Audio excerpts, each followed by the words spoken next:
안녕하십니까, 알림이 황희두입니다. 오늘 새벽 이런 보도가 나왔습니다. 김건희 씨가 디올백 사과하면 총선에 불리하다. 지인한테 이런 메시지를 보냈다는 내용인데요. 사과할 수 없다는 입장을 주변에 전했다고 합니다. 정신 못 차리고 지금 뒤에서 저러고 있는 거죠. 김건희 씨와 소통하고 있다는 한 여권 인사는 역시나 불법 촬영 타령하고 있고요. 결국 사과 불가론이 등장해서 친윤계에서도 계속 이 얘기를 되풀이하고 있는 상황입니다. 이러니 해당 소식을 접한 시민들은 실시간으로 엄청난 비판의 목소리를 내고 있는데요. 아주 잘들 하고 있다. 사과하지 말고 특검을 해라. 이런 비판이 괜히 나오는 게 아닙니다. 이런 와중에 한국경제 홍민성이라는 사람은 저게 기자인지 아니면 그냥 블로거인지 구분이 안 갈 정도로 아무 말 대잔치를 하고 있는데요. 축구선수 조규성 씨가 많은 비판을 받았는데 이것도 김건희 씨랑 셀카를 찍어서 마녀사냥이 유독 심한 거다. 이렇게 단정적인 보도를 하고 있습니다. 참고로 말씀드리자면 예전부터 김건희 한동훈 씨 관련한 제목을 계속 저런 식으로 뽑으면서 열심히 띄워줬었는데요. 이런 내용이 한둘이 아닙니다. 기사 제목과 내용을 한번 보세요. 저게 도대체 기자로서 제대로 된 보도를 하고 있는 겁니까? 아무튼 지금 김건희 씨로 인해 윤석열과 한동훈이 쪼개졌다. 대통령실에선 하필 김건희 리스크를 건드리냐. 그래서 격앙됐다는 얘기가 또 나오고 있습니다. 틈만 나면 격앙이 취미입니까? 화가 나면 김건희 문제를 그냥 덮고 가는 게 공정상식 정입니까? 지금 저렇게 아무 생각 없이 여기저기 개입하면서 격앙에 대다가 당무 개입, 정치적 중립 의무 위배 논란을 키웠습니다. 이게 한두 번이 아니라는 게 매우 심각한 문제고요. 이에 민주당에서도 법적 조치를 예고한 상황이죠. 특히 한동훈 위원장의 워딩을 보면 사퇴 요구를 거절했다. 한마디로 사퇴 요구는 있었다는 게 그대로 드러난 겁니다. 이런 와중에 윤석열 대통령은 오히려 자기가 뒤통수를 맞았다. 이런 얘기를 하고 있는데요. 비대위원장이 임시관리인이라 그냥 자기가 컨트롤할 수 있는 사람 보낸 겁니까? 지금 하는 얘기들 보면 국정 운영을 하는 건지 자기들 가족 챙겨주는 건지 묻지 않을 수가 없습니다. 아무튼 한동훈과 같이 갈 수 없다. 그래서 지금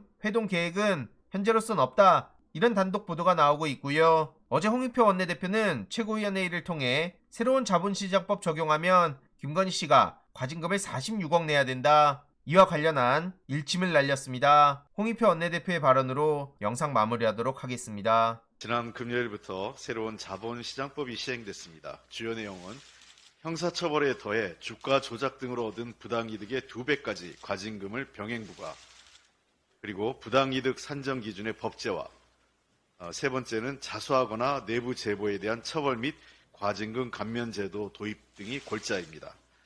법안 시행을 계기로 선량한 투자자들에게 피해를 입히고 기업 발전을 저해하는 주가 조작 등 불법 행위에 대한 엄벌이 이루어지고 건강한 자본시장 구축의 계기가 되기를 바랍니다. 법을 모두가 지켜서 성공적으로 안착하기 위해서는 법 적용에 예외가 있어서는 안 됩니다. 그리고 이 법이 공정하게 적용되어야 한다는 신뢰가 있어야 합니다. 법을 지키지 않고 부당한 이득을 얻어 개미들이 피눈물을 쏟기에도 아무 처벌을 받지 않는 사람이 있다면 그 법은 제대로 시행되기 어렵습니다. 현재 김건희 여사가 도이치모터스 주가 조작으로 23억의 부당한 이득을 얻었다는 수사 조사 결과가 공개됐습니다. 또 관련 의혹도 규명되지 않고 있습니다. 만약에 이 법이 적용된다면 부당이득의 2배인 46억 원의 과징금을 내야 되는 게 되는 거죠. 검찰총장의 아내일 때는 제대로 수사받지 않았고 대통령 부인이 대해서는 이를 밝히기 위한 특검법을 대통령이 거부권을 쓰고 있다면 이게 국민의 지탄을 받지 않을 수 있겠습니까? 윤석열 대통령은 부인의 범죄 의혹을 덮는 데 급급한 처지로 국민에게 법을 지키라고 할 정당성을 상실하고 있습니다. 대통령과 정부가 국민의 신뢰를 저버리는데 누가 법을 지킬지 의문입니다.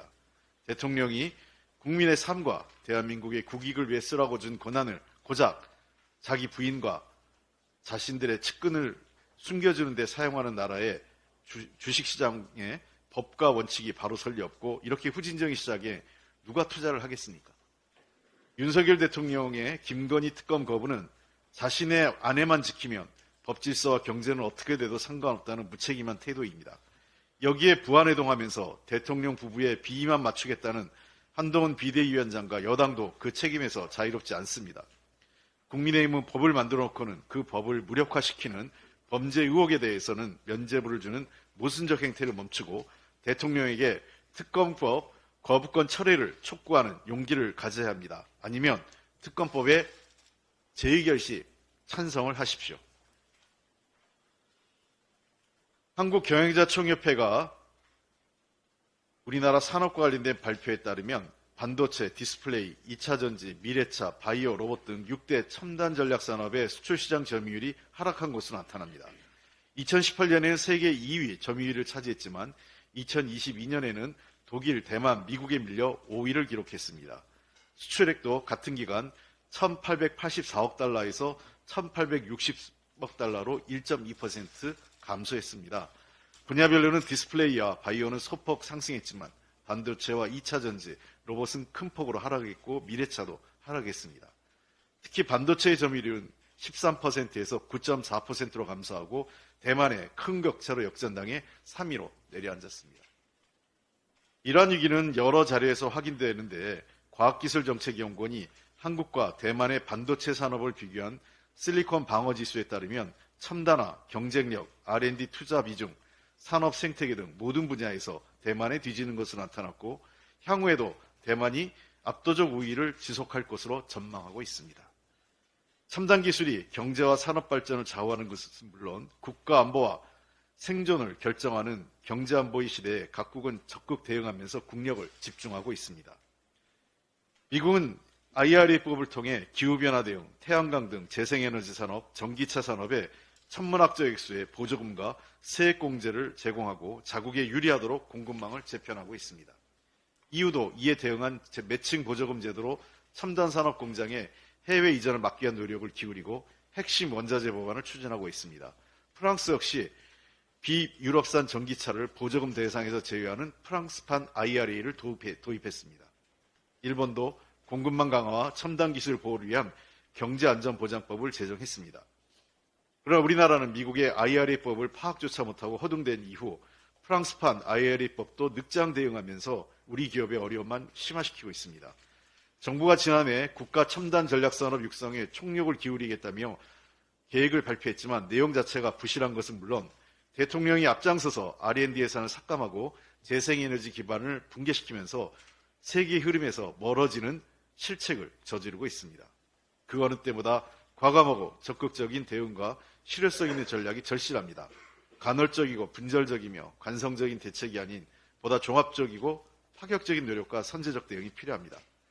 첨단 산업에 대한 보조금 지원과 연구개발 및 투자에 대한 세액공제 등 기술혁신과 탄소중립 실현을 위해 모든 역량을 집중해야 됩니다.